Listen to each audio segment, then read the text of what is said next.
একটা বিকট চিৎকার দিয়ে নার্সটা ছুটে এসে আমায় জড়িয়ে ধরে টেনে হিঁচড়ে বিছানায় নিয়ে ফেলল। আর সেই সঙ্গে আরও অন্য লোকও এসে পড়ল। তাই আমিও আর কিছু করতে পারলাম না। ডাক্তারবাবু চটপট আমাকে একটা ইঞ্জেকশন দিয়ে দিলেন। আমি ওদের কথাবার্তা থেকে বুঝলাম যে ওরা ভেবেছিল আমি বুঝি জানালা দিয়ে লাফিয়ে পড়তে গিয়েছিলাম। কি বোকা ওরা! এত উঁচু থেকে লাফিয়ে পড়লে তো মানুষ হাত পা ভেঙে মরেই যাবে। ডাক্তারবাবু চলে গেলে পর আমার ঘুম পেতে লাগলো, আর বাড়ির জানালার কথা মনে করে ভীষণ মন খারাপ হতে লাগলো। কবে যে আবার বাড়ি ফিরে যাব কে জানে। ভাবতে ভাবতে প্রায় ঘুমিয়েই পড়েছি। এমন সময় মিহি গলায় শুনলাম, সিপাহী হাজির। চোখ খুলে দেখি আমার খাটের পাশে টেবিলের সাদা চাদরে ওষুধের বোতলটার ঠিক পাশে বুক ফুলিয়ে দাঁড়িয়ে আছে দুটো লাল কাঠ পিঁপড়ে। নিশ্চয়ই গাছ থেকেই আমার হাতে উঠে এসেছিল ওরা, আর আমি টেরই পাইনি। আমি বললাম, সিপাহী? জবাব এলো, হা হুজুর। বললাম, কি নাম তোমাদের? একজন বলল, লাল বাহাদুর সিং। আরেকজন বলল, লাল চাঁদ পাড়ে। আমি তো মহা খুশি। তাও ওদের দুজনকে সাবধান করে দিলাম যে ওরা যেন বাইরের লোক এলে একটু লুকিয়ে টুকিয়ে থাকে, তা না হলে মারা পড়তে পারে। লাল চাঁদ আর লাল বাহাদুর মস্ত সেলাম ঠুকে বলল, বহুত আচ্ছা হুজুর। তারপর ওরা দুজনে মিলে একটা চমৎকার গান আরম্ভ করে দিল, আর আমি সেই গানটা শুনতে শুনতে ঘুমিয়ে পড়লাম। এবার তাড়াতাড়ি কালকের ঘটনাটা বলিনি, কারণ ঘড়িতে ডং ডং করে 5টা বাজলো। ডাক্তারবাবু আসার সময় হয়ে গেছে।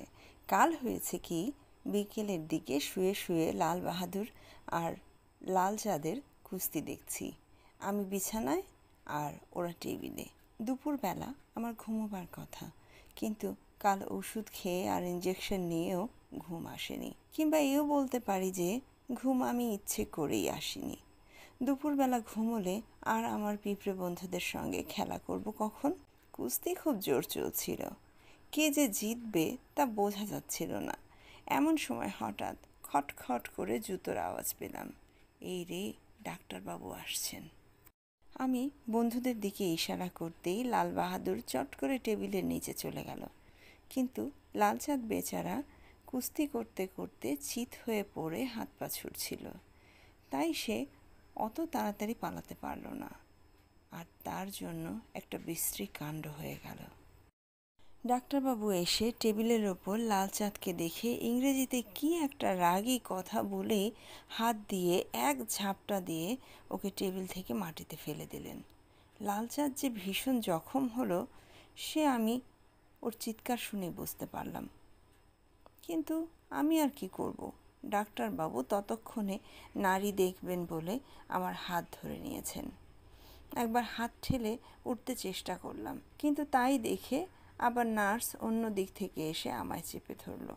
পরীক্ষা শেষ হলে ডাক্তারবাবু রোজকার মতো আজও গোমরা মুখ করে গোফের পাশটা চুলকাতে চুলকাতে দরজার দিকে ফিরলেন। এমন সময় হঠাৎ কী কারণে যেন তিরিং করে লাফিয়ে উঠে মুখ দিয়ে 3 রকম বাংলা ইংরেজি মেশানো বিশ্রী শব্দ করলেন, ইউচ। তারপর সে এক কাণ্ড। স্টেথোস্কোপ ছিটকে গেল, চশমা পরে ভেঙে গেল, কোট খুলতে গিয়ে বোতাম ছিঁড়ল, টাই খুলতে গিয়ে গলায় ফাঁস লেগে বিষম লাগলো, শেষকালে শার্ট খোলায় গেঞ্জির ফুটো অবধি বেরিয়ে পড়ল। তবু ডাক্তারবাবুর লাফানি আর চেঁচানি থামল না। আমি অবাক। নার্স বলল, কি হয়েছে স্যার? ডাক্তার লাফাতে লাফাতে বললেন, অ্যান্ট, রেড অ্যান্ট, আস্তিন বেয়ে, উফ উফ। বাবা, আমি কি আর বুঝতে পারিনি? এখন বোঝো ঠেলা, আস্তিন বেয়ে উঠছে লাল বাহাদুর সিং বন্ধুর হয়ে প্রতিশোধ নিতে। তখন যদি এরা আমায় দেখতো তাহলে আর বলতো না সদানন্দ হাসতে জানে না। এই গল্পটি এখানে শেষ হলো। নিয়ে আসবো নতুন আরেকটি গল্প। ততক্ষণ সাথেই থাকুন। ধন্যবাদ।